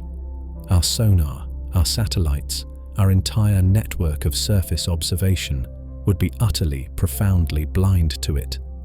The Mariana Trench, the Kermadec Trench, the Tonga Trench. These are not just geological features, they are the perfect pressure-locked, unsearchable vaults. They are the places where the ghost story, the what-if, can live, undisturbed by the harsh, inconvenient, and insistent light of science. The coelacanth proved the ocean can hide a secret for 70 million years in its shallow attics. The trenches remind us that the ocean also has a basement, a 7-mile-deep, lightless, pressure-locked cellar that we have, for all practical purposes, never even opened. This is the final, tantalizing and terrifying possibility.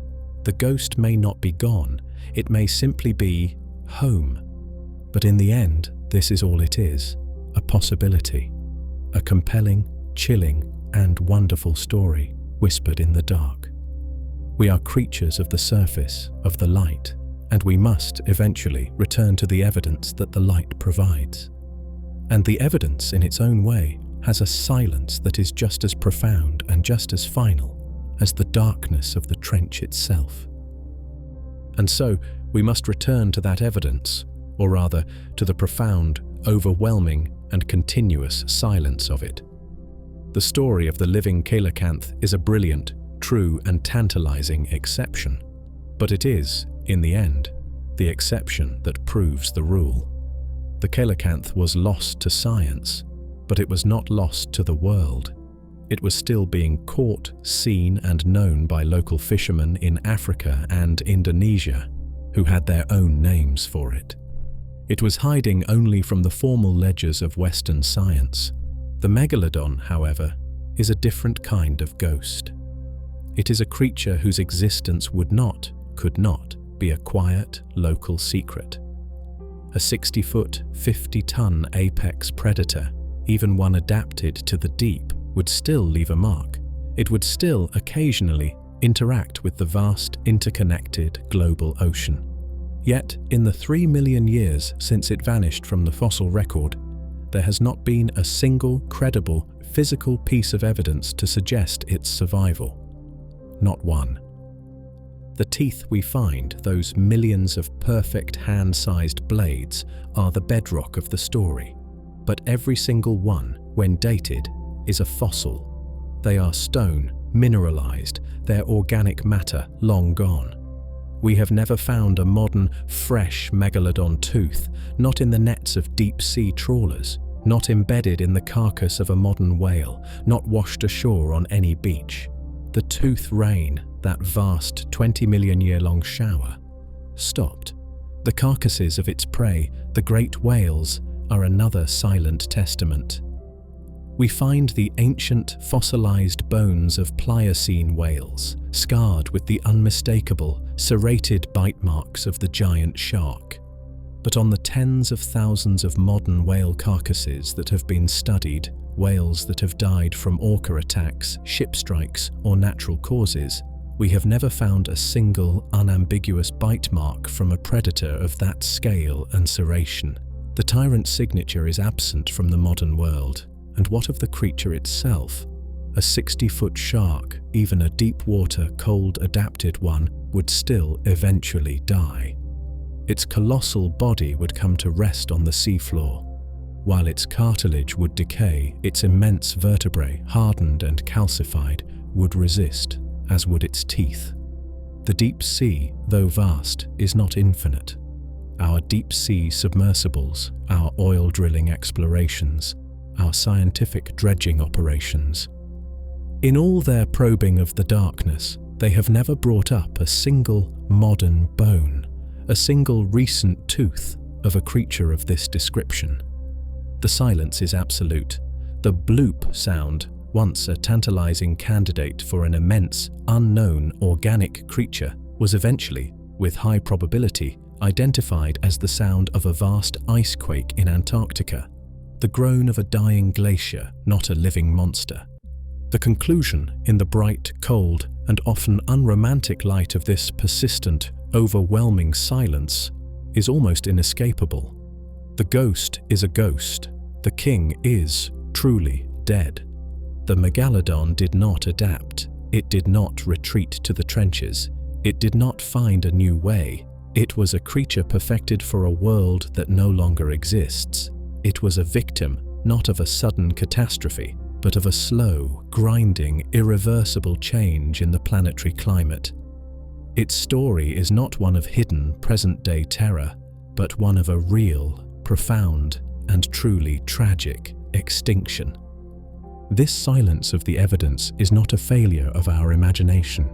It is the story itself. It is the final, definitive, and most poignant chapter. The dynasty did not survive. It did not find a secret kingdom.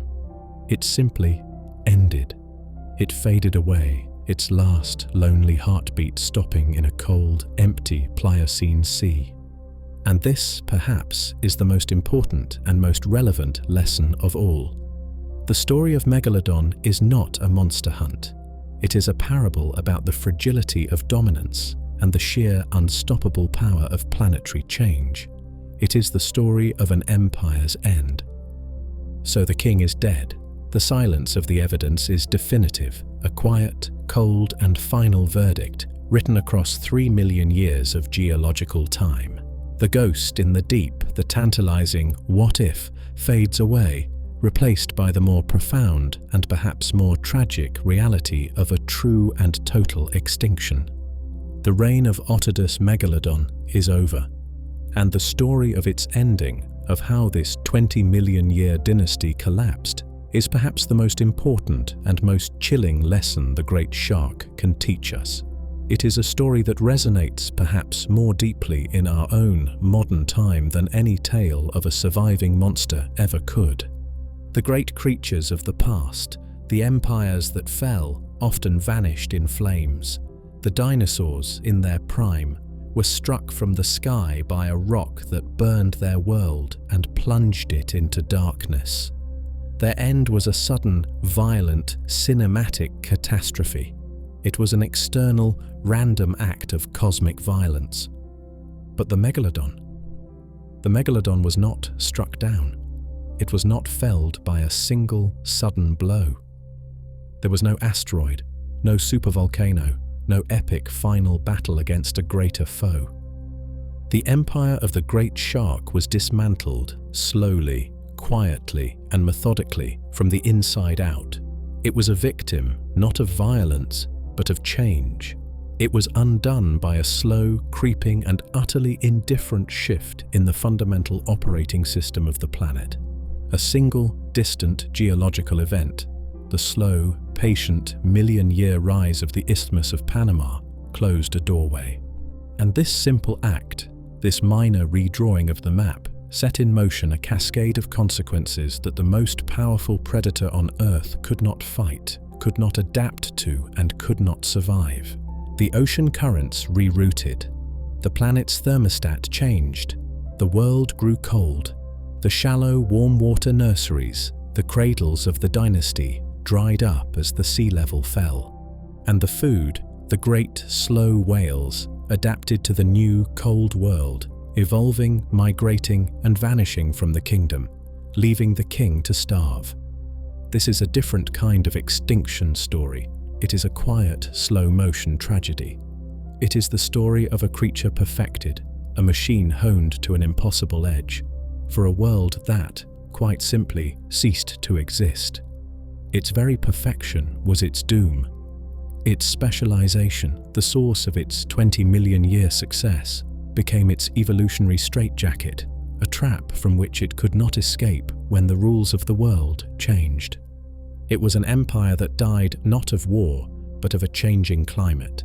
It was a king that was not overthrown, but was simply rendered obsolete, left to starve in its own empty, crumbling palace, while new, smaller, faster, and more adaptable rivals inherited the new world. This, perhaps, is the true deep chill of the Megalodon. Its ghost haunts us not because it might be lurking in the dark, but because its story is a profound and deeply relevant parable. It is a testament to the fact that no dynasty is eternal, that no amount of power, no degree of perfection, no scale of dominance can protect a species from the slow, relentless, and fundamental changes of the planet itself. It is a reminder that the Earth's climate, its currents, its very geography, is a dynamic, breathing, and sometimes fragile system. And when that system shifts, even the greatest of giants, the most successful of empires, can fade quietly into silence, leaving behind only their teeth like scattered broken crowns as a silent testament to their long, magnificent, and ultimately vanished reign. The king is dead, the silence is final. The great serrated teeth, those millions of stone-cold testaments, are all that remain of a 20-million-year empire, an empire undone not by a cataclysm, but by the slow, indifferent, cooling breath of a changing planet.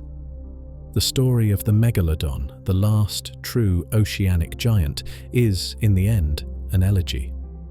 Our journey tonight has taken us deep into that elegy. We floated in the warm, bountiful Pliocene seas, the shark's perfect sunlit kingdom. We felt the awe of its 60-foot, 50-ton form, a perfect living machine of predation. We saw its world unravel piece by quiet piece, the closing of a seaway, the rerouting of the currents, the chilling of the water, the shrinking of its world into a warm water prison. We watched in our mind's eye as its larder, the great slow whales, escaped into the new, cold polar kitchens, leaving the king to starve. We saw new, faster and smarter rivals, The great white, the orca, rise to claim the scraps. We felt the profound, tragic loss of the shallow coastal nurseries, the cradles of its dynasty as the ice ages stole the very water they were made of. And finally, we stood as silent witnesses to the hypothetical end. The long, slow, solitary hunger, the final desperate swim into the killing cold, and the long, silent, 7-mile descent of the last giant, its body returning to the quiet, abyssal dark from which its myth would one day rise.